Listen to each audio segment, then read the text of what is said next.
Hello and welcome to day 3. This week I am following on from a series that I did a few weeks ago on living with a positive mindset. And actually, this week I am giving you the tools to start turning that mindset from negative into positive. On Monday, I talked about practicing gratitude, and yesterday I discussed using affirmations.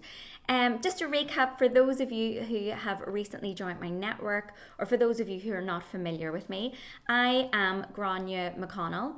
I'm a transformational coach and speaker, and I'm also the owner of Strong Path Coaching here in Indiana, USA. I work primarily with mums in the corporate world to work on that life-work balance.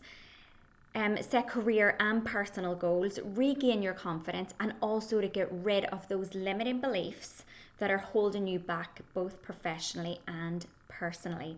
If you want any more information, check out my website. It's strongpathcoaching.com, or feel free to DM me. Today in this video, I am talking about observing your inner dialogue.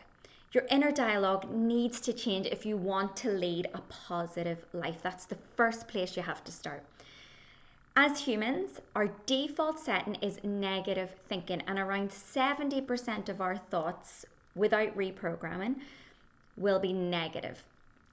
If you want to live a positive life, as I said, your inner dialogue is the place that you need to start looking at. So we have to become attuned to our inner dialogue. Our inner dialogue, simply put, are our thoughts. So that's that running commentary that's constantly in your head, telling you everything that's going on, judging people, talking about things, observing. It's all there inside our brains. So most of the time, we ignore this inner voice. It is just on autopilot, and we therefore do not need to take any notice of it. When we become attuned to our inner dialogue, we open Pandora's box. Everything that we've been thinking, all those negative, horrible thoughts, and all the good ones, will be put on display. What you think and the language you use are the building blocks of how you feel, which in turn affects your mood and your self-confidence. So what exactly are we saying to ourselves, about ourselves, and about our environment? There is only one way to find out. To manage your inner dialogue, you must first become attuned to it. Listen to what you're saying. That's the basis. You have to listen to what you're saying. This may be difficult at first, and you may only catch one sentence or thought, but again, with practice, it's going to become much easier. When you start to notice the patterns, use a journal. That would be the big tip with starting to become attuned to your inner dialogue. Bring a journal everywhere with you. And if you start to notice something that you're constantly repeating to yourself, write it down. Write it down. You don't need to think about it. Leave it there until later. This is where the magic is about to happen. So if you're someone who never speaks in the boardroom, for example, and you can't understand why you suddenly go quiet, say you're normally someone who talks a lot, a bit like myself, and you may notice that you are telling yourself something, perhaps that no one wants to hear what you have to say, write it down. When you have time later, ask yourself, no one wants to hear what I have to say. Is that true? Ask yourself if it's true. If it was true, would you have been invited to the meeting? If it is true, would you have been given your last promotion?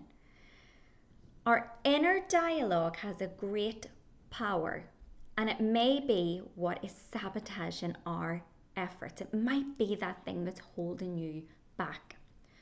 Once you've written down your thought, take time to think about it. So think about that again. No one wants to hear what I have to say.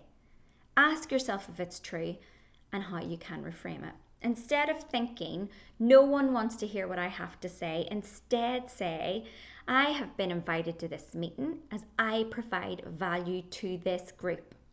I have a service to speak up and represent my team, or even yourself.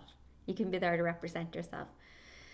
Other examples of reframing could be, I don't have time for self-care. I've chose this one particularly because it's something I hear all the time from mums. Um, and you can change that "I don't have time for self care" into "self care is important for my physical and mental well being."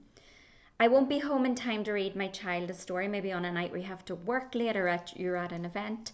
Turn that into "my child will have quality time with my partner tonight." You can always just change something directly into an opposite. So "I will never get that promotion." Just think "I will get that promotion." Yeah? Again, like all the tools I am discussing this week, give it 30 days. Listen to your thoughts and start becoming attuned to what you are saying about yourself, your situation, and also your environment. So that's it. That's my tip for day 3. Observe your inner dialogue. I'm going to be back tomorrow with my final tip of the week and the final tip in this series. So have a really great day. I'm looking forward to seeing you all tomorrow. Bye.